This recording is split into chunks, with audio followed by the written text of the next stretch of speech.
Hello friends, academy plus channel में आप सबका स्वागत है। फ्रेंड, आज का टॉपिक है सैम्पलिंग ऑफ फूड या फिर सैम्पलिंग फ्रॉम अ लॉट और प्रोसेस लाइन। ओके, सो चलिए स्टार्ट करते हैं। फटाफट देख लेते हैं इसमें क्या क्या है। इंट्रोडक्शन की बात करते हैं। तो फ्रेंड्स, इस इंट्रोडक्शन को अगर हम लोग सिंपल वर्ड में समझना चाहें तो वो ऐसे है कि जो सैम्पलिंग मेथड है उसको इस तरह से डिज़ाइन किया जाता है कि जिससे कि जो लीगल या फिर एडमिनिस्ट्रेटिव और टेक्निकल जो भी बैरियर्स हैं, जो भी डिफ़िकल्टीज़ हैं, उनको रिमूव किया जा सके। और ये जो डिफ़िकल्टीज़ हैं वो कहाँ आती हैं? जब हम किसी लॉट से या कंसाइनमेंट से फूड का एनालिसिस कर रहे होते हैं, ठीक है, और उसके रिजल्ट के इंटरप्रिटेशन में ये डिफ़िकल्टीज आ सकती हैं, तो हम सैम्पलिंग मेथड को इस तरह से डिज़ाइन करते हैं कि इन डिफ़िकल्टीज़ को हम रिमूव कर सकें। ओके, ये सिंपल वर्ड में हुआ। लॉट क्या होता है? लॉट एक डेफिनेट क्वांटिटी होती है किसी कमोडिटी की जिसकी मैन्युफैक्चरिंग की जा रही है। ओके, ये हुआ लॉट का डेफिनेशन। ऑब्जेक्टिव्स में क्या क्या है? तो ऑब्जेक्टिव में क्या है कि जो सैम्पलिंग है, ओके, किसी अगर लॉट में से हमने कुछ पोर्शन निकाले हुए हैं सैम्पलिंग के लिए, तो वो एज अ रिप्रेजेंटेटिव की तरह से काम करते हैं, वो जो सैंपल हमने लिए हुए हैं, ठीक है। Then samplings are usually collected from lot of food for random surveillance collection of data. तो इसमें क्या है कि जो हम लोग सैम्पलिंग करते हैं, ठीक है, जो हम कंसाइनमेंट से या लॉट से सैम्पलिंग करते हैं, तो सैम्पलिंग का मेन पर्पस क्या होता है इस लाइन में वो समझाया गया। तो इसमें क्या बोलता है कि हम लोग जो सैम्पलिंग करते हैं वो या तो हम सर्विलांस के पर्पस से कर रहे हैं, ठीक है, कि फूड की जो भी क्वालिटी वगैरह है उसके सर्विलांस को हम लोग चेक करने के लिए सैम्पलिंग कर रहे हैं, या फिर किसी स्पेसिफिक पर्पस के लिए हम डाटा कलेक्शन के लिए सैम्पलिंग कर रहे हैं, या फिर जो रेगुलेशन और जो भी गाइडलाइंस है उसके अकॉर्डिंग जो स्टैंडर्ड सेट किया गया है स्पेसिफिक प्रोडक्ट का, उसकी कंफर्मिटी को श्योरिटी के लिए हम लोग सैम्पलिंग करते हैं। ओके, फिर जो फूड सेफ्टी ऑफिसर है वो सैंपल कहीं से भी कलेक्ट कर सकता है, वो चाहे मैन्युफैक्चरिंग साइट से कर रहा हो, या फिर जो भी प्रोडक्ट हैं वो स्टोर कर रहे हैं स्टोरेज में हो, ठीक है, वहाँ से कर उसको कर सकता है, या फिर जो जो फूड हैं, जो प्रोडक्ट हैं, वो मैन्युफैक्चरिंग के लिए रखे गए हों, वो वहाँ से उनको कलेक्ट कर सकता है सैंपल को, या फिर ऐसा हो कि कहीं पे अडल्ट्रेंट का मैन्युफैक्चरिंग हो रहा हो और वो फूड मान लीजिए वहाँ पे उससे एक्सपोज हो रहे होंगे, ठीक है, तो वहाँ से भी वो सैंपल को कलेक्ट कर सकते हैं। नेक्स्ट है FSO while taking samples of food or imported article of food for analysis shall follow the specified procedure for taking samples and sending them for analysis. तो जो फूड सेफ्टी ऑफिसर होते हैं उन्हें एक स्पेसिफाइड प्रोसीजर के through ही sample को collect करना होता है, ठीक है, तो जिससे कि वो जो सैंपल है वो एज सच जिस कंडीशन में वो कलेक्ट कर रहे हैं उसी कंडीशन में वो लैब तक पहुंचे जिससे कि उसका एनालिसिस हो सके। तो उनको एक स्पेसिफाइड प्रोसीजर के थ्रू ही उसको कलेक्ट करना होता है। ओके, फिर इम्पोर्टेंस ऑफ सैंपल कलेक्शन। तो सैंपल कलेक्शन के लिए का इम्पोर्टेंस क्या है? तो इसमें मेन 3 टाइप की एक्टिविटीज़ हैं। पहला, कलेक्शन ऑफ रिप्रेजेंटेटिव सैंपल, जैसे मैंने ऊपर ही बताया कि रिप्रेजेंटेटिव सैंपल को हम कलेक्ट करते हैं, फिर सैंपल का प्रिपरेशन होता है, फिर analysis using proper methods and instruments. इसको हम लोग एक एग्जांपल के तौर पे अगर समझें तो मान लीजिए कोई दाल है, ओके, दाल के ऊपर किसी तरह का आर्टिफिशियल कलर यूज़ करके उसकी पॉलिशिंग की गई है जो कि प्रोहिबिटेड है। तो हम क्या करेंगे, दाल के जो सैंपल्स हैं उनको कलेक्ट करेंगे, तो वो क्या होंगे, वो रिप्रेजेंटेटिव की तरह से वर्क करेंगे क्योंकि वो जो हमने कलेक्ट किया है वो रिप्रेजेंटेटिव सैंपल्स हैं। ओके, फिर हम उनको लैब में लेके आएंगे, तो उनकी जो ग्राइंडिंग करना है उसमें से कलर का एक्सट्रैक्शन करना है, तो ये सब क्या हुआ, सैंपल की प्रिपरेशन हुआ। ओके, फिर एनालिसिस करना है उसका प्रॉपर जो प्रॉपर मेथड है और इंस्ट्रूमेंट्स हैं। तो वो चाहे स्पेक्ट्रोफोटोमेट्रिकली हम लोग उसका एनालिसिस कर रहे हों या फिर किसी स्पेसिफाइड जो मेथड है उसके थ्रू हम लोग एनालिसिस कर रहे हों, तो ये क्या हुआ, सैम्पल के जो कलेक्शन की एक्टिविटीज़ हैं ये उसके एग्जाम्पल थे. So potential sources of variation for above activities to be identified and minimised और अवॉइडेड. तो जो जो ये तीनों एक्टिविटीज़ हैं इनको जो भी इनके जो रिजल्ट में किसी तरह का अगर वेरिएशन आता है, ओके, या इनके एनालिसिस में किसी तरह का कोई डिफ़िकल्टी आती है, कोई प्रॉब्लम आता है, तो उन सारे प्रॉब्लम को आइडेंटिफाई होना चाहिए, उनको या तो अवॉइड करना चाहिए या फिर पॉसिबिलिटी अगर ना हो अवॉइड करने की, तो उनको जितना हो सके उसको उतना मिनिमाइज होना चाहिए, ठीक, उतना मिनिमाइज कर देना चाहिए. Then proper sample size, suitable containers for sampling or use of appropriate preservatives to prevent spoilage damage before analysis. तो प्रॉपर सैंपल की साइज होना चाहिए, ठीक है.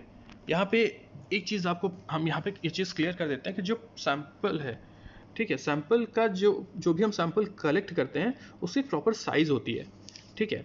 तो प्रॉपर साइज मतलब कि मान लीजिए हम मिल्क ले रहे हैं, ठीक ना, हम दूध का सैंपल कलेक्ट कर रहे हैं तो उसका अलग साइज़ होगा.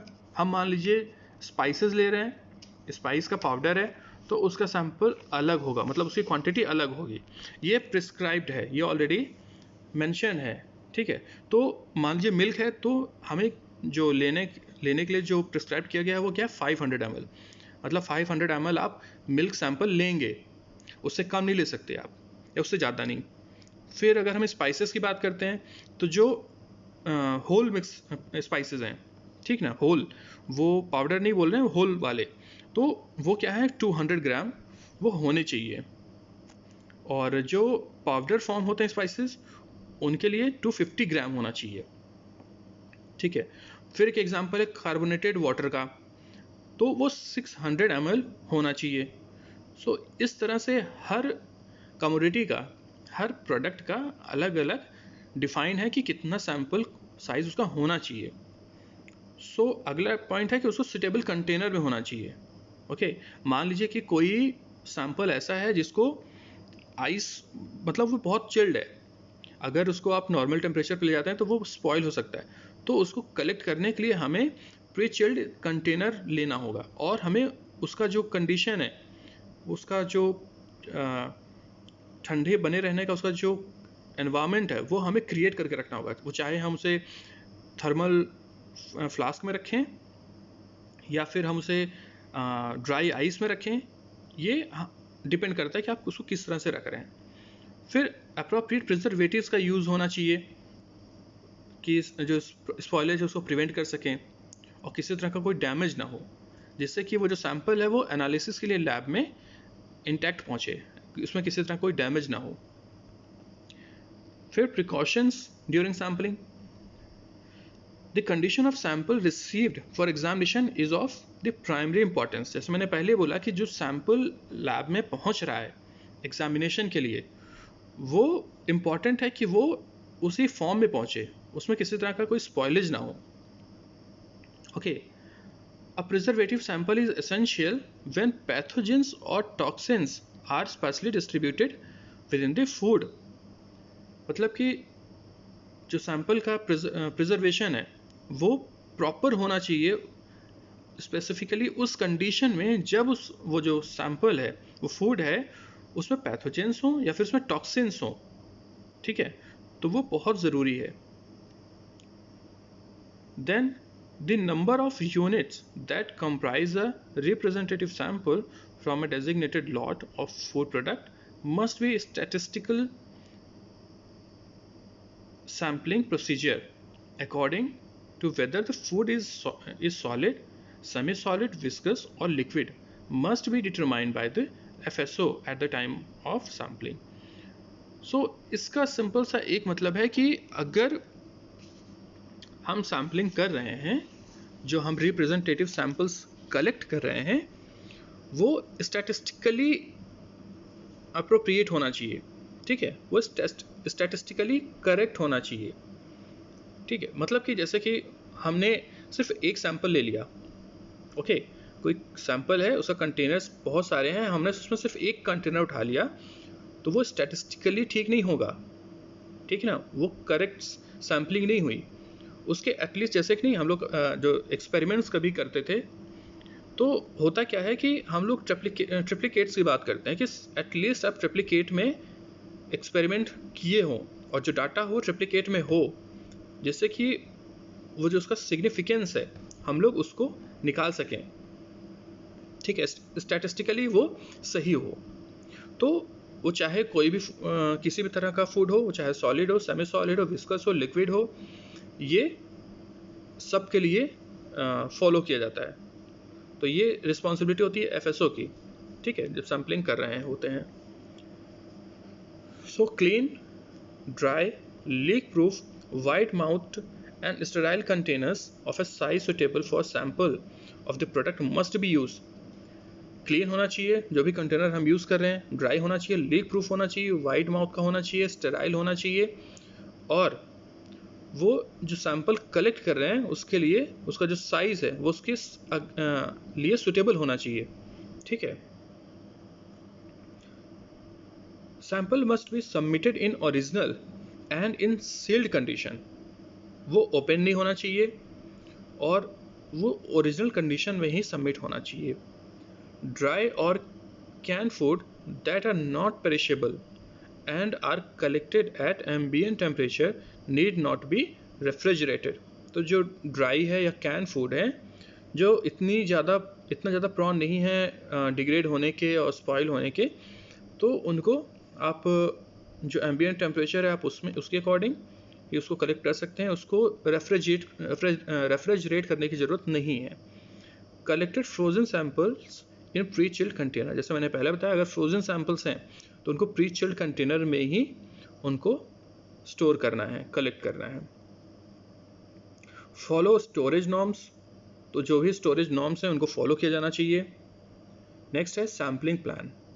सैम्पलिंग प्लान में क्या है? The criteria should be considered in formulating a sampling plan are given below. तो कौन कौन से हमें क्राइटेरिया को कंसीडर करना चाहिए जब हम सैम्पलिंग प्लान को फॉर्मुलेट कर रहे होते हैं?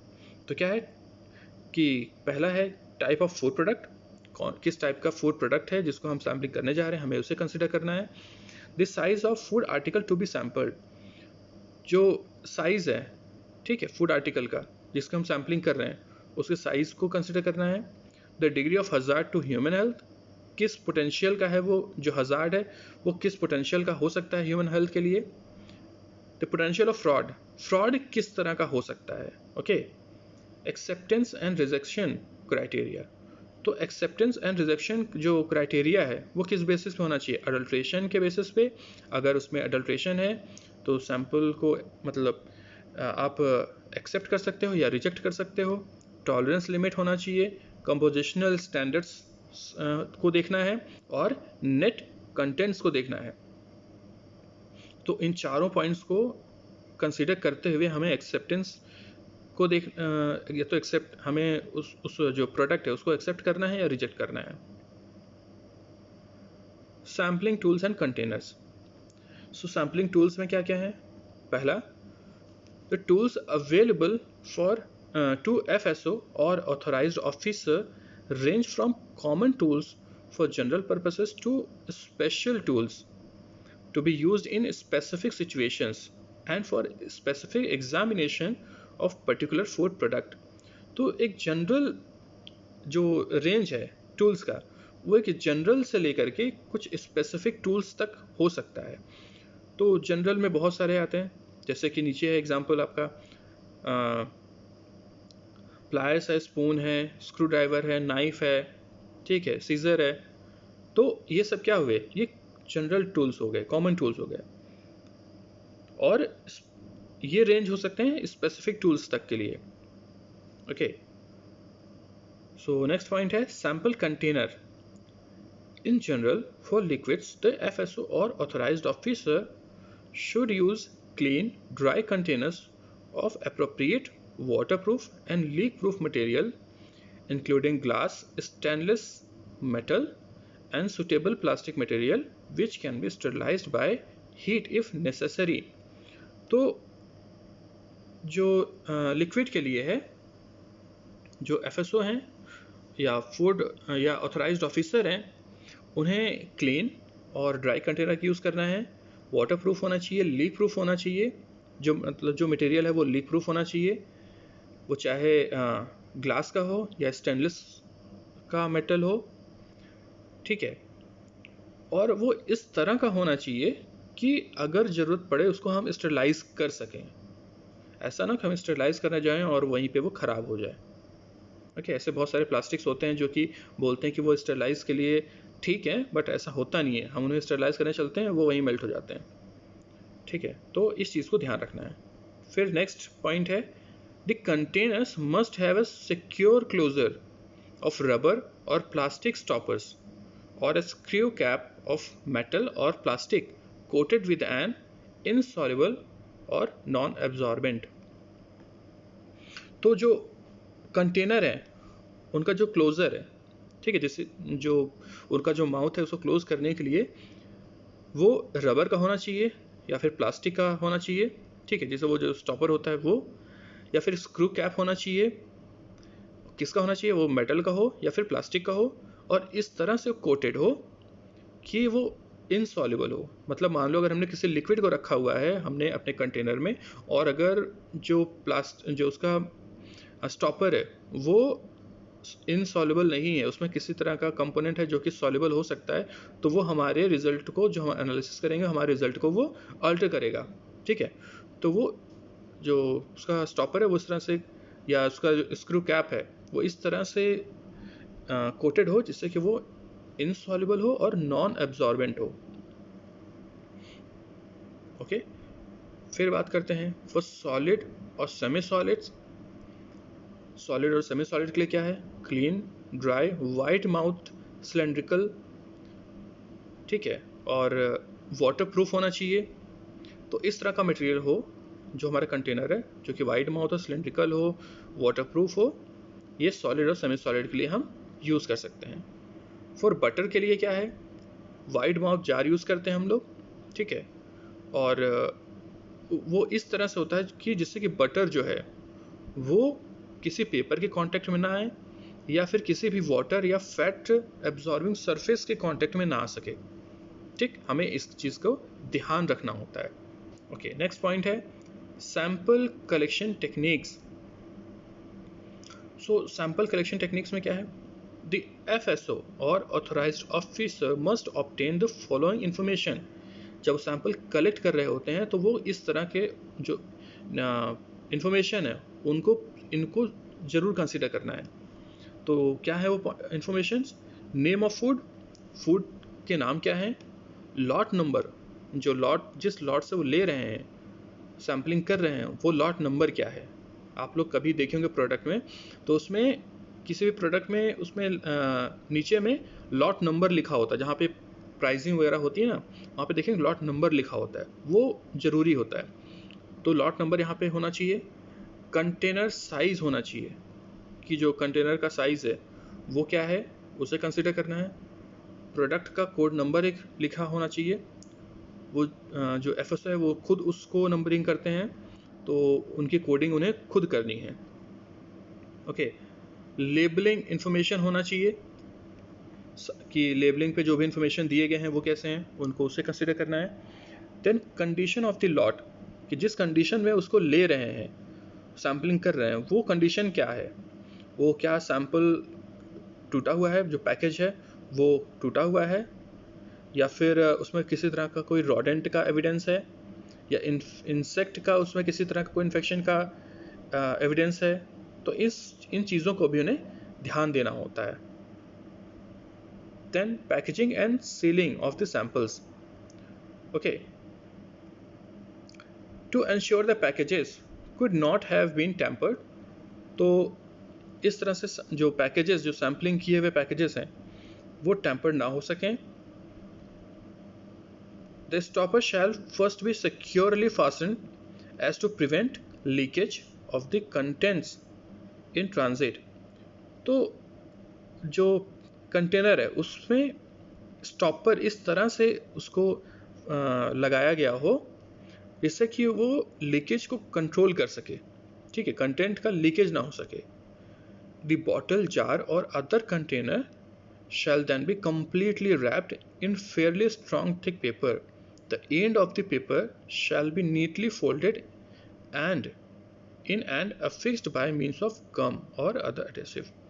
तो जो बॉटल है या जार है या फिर जो अदर कंटेनर है, उनको किसी थिक और स्ट्रॉन्ग पेपर से अच्छे से उनको कवर करना होता है, और जो एंड है पेपर्स के कवर करने के बाद उनको नीचे में ही, बॉटम पे ही उनको किसी गम से या फिर अदर एडिसिव से उसको स्टिक करना होता है, चिपका देना होता है।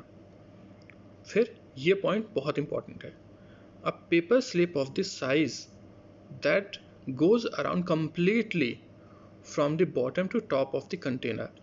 एक पेपर स्लिप होना चाहिए, उसका साइज इतना बड़ा हो कि वो कंप्लीटली, वो जो कंटेनर है उसको कंप्लीटली वो टॉप से लेके बॉटम तक या बॉटम से लेके टॉप तक उसको वो पूरा राउंड अप कवर करे, ठीक है, कंप्लीटली उसको कवर करे। तो मैं आपको ये ड्रॉ करके बता रहा हूँ जिससे आप लोगों को ये चीज़ समझ में आए।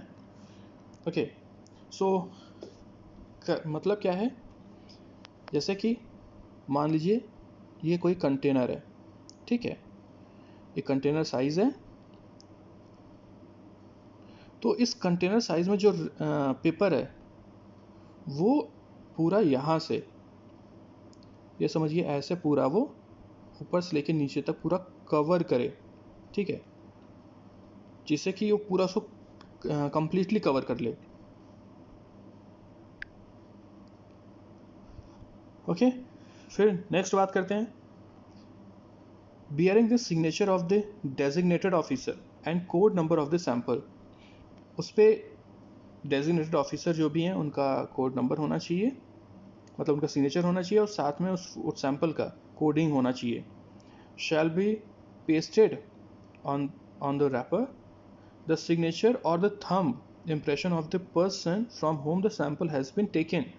मतलब जिस पर्सन से वो सैंपल आप ले रहे हैं उसका या तो थंब इम्प्रेशन या फिर उसका सिग्नेचर होना चाहिए, और किस तरह से होना चाहिए। Shall be fixed in such a manner that the paper slip and the wrapper both carry a part of his signature और द थंब इम्प्रेशन। मतलब कि अगर मान लीजिए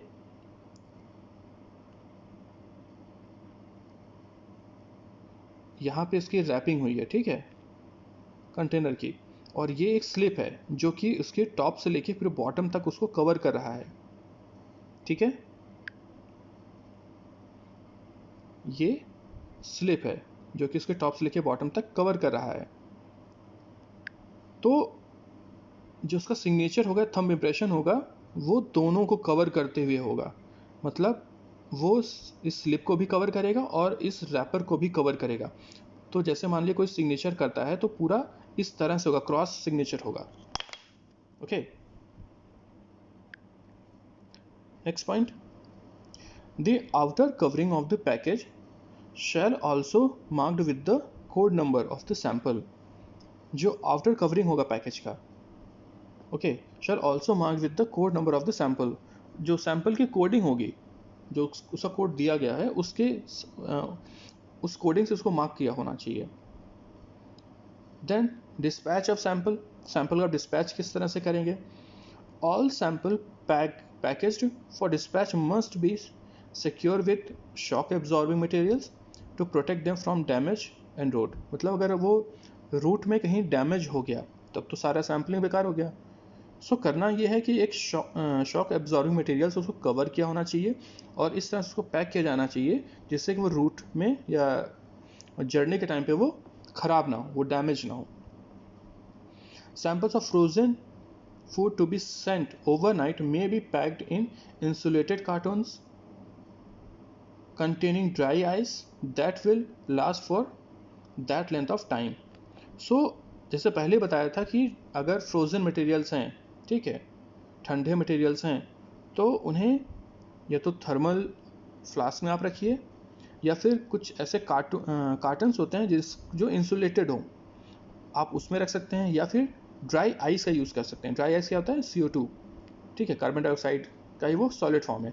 तो ड्राई आइस में आप उसे रख सकते हैं, और इतने अमाउंट में ड्राई आइस होना चाहिए जिससे कि वो पूरे जो जर्नी का जो लेंथ है उसको वो कवर कर सके। ऐसा नहीं बीच में ही ख़त्म हो जाए, थोड़ा सा आप रख दिया बीच में ख़त्म हो गया वो, क्योंकि बहुत जल्दी वो इवापोरेट होते हैं। If special precaution in handling और storing needed, FSO or authorized officer should ensure that the person who will be handling the sample are informed. अगर किसी तरह का कोई स्पेसिफिक प्रिकॉशन चाहिए उस सैंपल के हैंडलिंग के लिए, तो ये जिम्मेदारी होती है FSO की, रिस्पॉन्सिबिलिटी होती है FSO की और ऑथराइज्ड ऑफिसर की, कि वो उस पर्सन को इस चीज़ की इन्फॉर्मेशन पहले ही दे दें जो सैंपल को हैंडल करने वाला है। ओके, फिर डॉक्यूमेंटेशन की क्या क्या इसमें ज़रूरत पड़ती है, ठीक है फ्रेंड। तो इसमें फॉर्म 3, फॉर्म 5, फॉर्म 6, ये 3 तरह के फॉर्म होते हैं जो इसके साथ में अटैच होते हैं।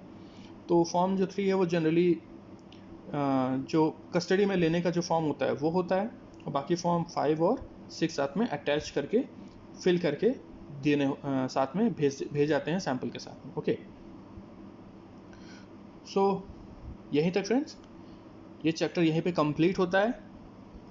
और हो सकता है वीडियो थोड़ा सा बड़ा बन गया हो, क्योंकि इस चैप्टर को हम इसी में ही कवर कर लेना चाह रहे थे, इस वजह से थोड़ा सा बड़ा बन जाए, तो कोई बात नहीं। सो हम लोग अगला टॉपिक कल लेके आएंगे, और उम्मीद है कि आप लोगों को लेक्चर पसंद आ रहे होंगे, आप लोगों को वीडियो पसंद आ रहे होंगे। तो अगर पसंद आ रहे हैं तो लाइक करिए, चैनल सब्सक्राइब करिए, और कोशिश करिए लोगों तक शेयर करने का। शेयर करेंगे तो आपके दोस्तों को भी फ़ायदा होगा और हम लोगों का भी मोटिवेशन बढ़ेगा। Okay, so thank you very much.